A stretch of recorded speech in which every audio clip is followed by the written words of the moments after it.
שלום, אני לב מפיטוקר. אני הממציא והמפתח של המכשיר הנפלא הזה לטיפול בדורבן. אני רוצה להגיד לכם משהו קצר וענייני וחשוב. כל מה שצריך לעשות כדי להיפטר מכאבי הדורבן זה 15 דקות עמידה על הפיטוקר בכל יום, וזה הכל. אם קשה לכם לעמוד 15 דקות ברצף, ניתן לפצל את העמידה ל3 פעמים 5 דקות, העיקר שבסך הכל נעמוד על המכשיר 15 דקות ביממה.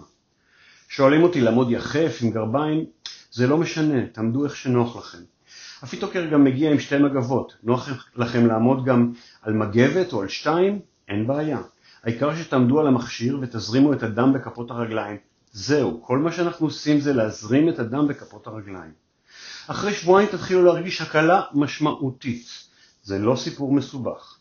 היום מזמינים ועוד יומיים מתחילים לטפל. חבל לסבול. פיטוקר והכאב עובר.